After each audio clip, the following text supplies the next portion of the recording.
Yo, what's up guys, Z Karma here and welcome back to another Borderlands 3 video. Today I bring you guys another dedicated drop rates video. The goal of these videos is to give you an idea of what to expect when farming for dedicated loot. At this time, Borderlands 3 has a farming frenzy mini event that runs until January the 30th. During this event, all bosses are more likely to drop their dedicated loot and they have a higher chance of dropping anointed gear. Well, today we are going to be taking a look at Borman Nates drop rates.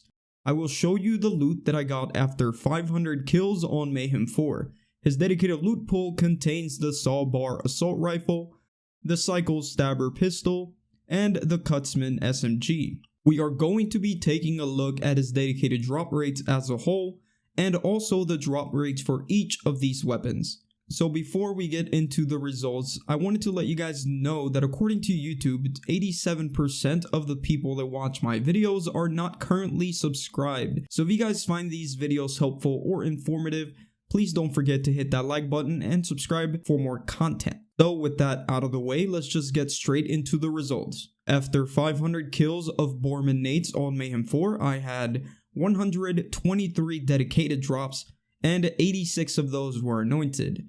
This puts us at around a 25% drop rate for the dedicated loot, which is obviously a lot higher than it was before the update. As for the anointed rate, about 70% of dedicated drops ended up being anointed. This, at least in my opinion, is a really good anointed chance for playing the hardest difficulty in the game, which is Mayhem 4. I think this anointed drop chance should remain the same even after the event. Now let's take a look at each of the specific dedicated drops.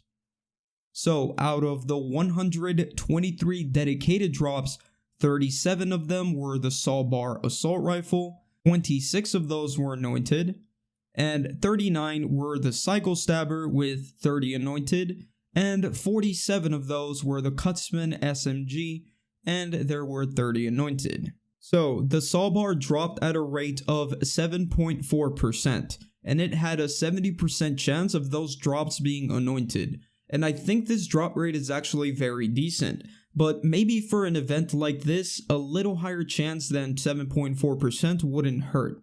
But this was a very good base drop rate in my opinion. Next up, we have the cycle stabber. This weapon was dropping at a rate of 7.8%. with about a 77% chance of it being anointed.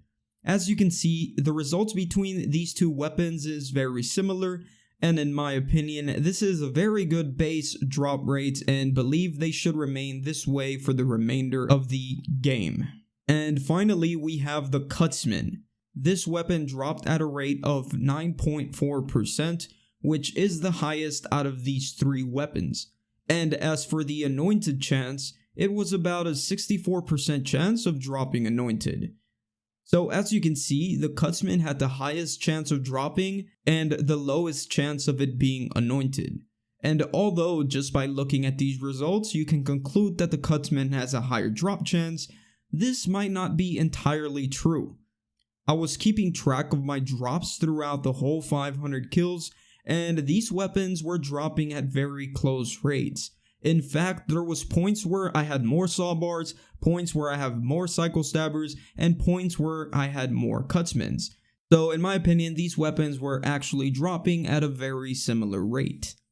In fact, it was actually until the final 75 kills where I had a crazy increase in cutsman drop rate, which at the end caused the cutsman to have a higher drop chance by the end of the 500 kills.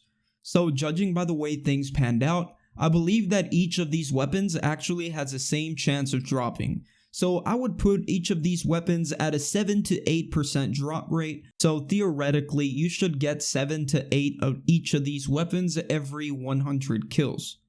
On my recent videos, people have been saying that they farm for hours without seeing a cutsman. And I understand the frustration, but remember that sometimes you can have bad luck. In fact, the longest I went without seeing a cutsman was probably around 50 kills. So if you don't see a cutsman after 20 kills, don't give up, it'll eventually happen. Because by looking at my results, you can clearly see that it is possible to get multiple cutsmans within 100 kills, which will equal to about 2 to 3 hours of playing.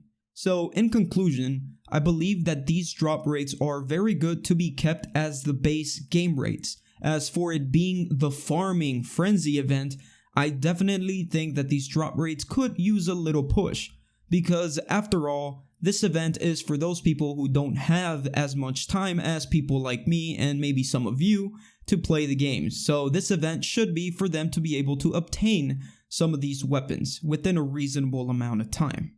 So yeah guys, that's gonna be the end of the video. If you enjoyed it or found it informative in any way, shape, or form, please help me out by dropping a like on this video and subscribe if you want to see more content. Hope y'all have a good rest of your day, and I will see you guys on the next one. Peace out.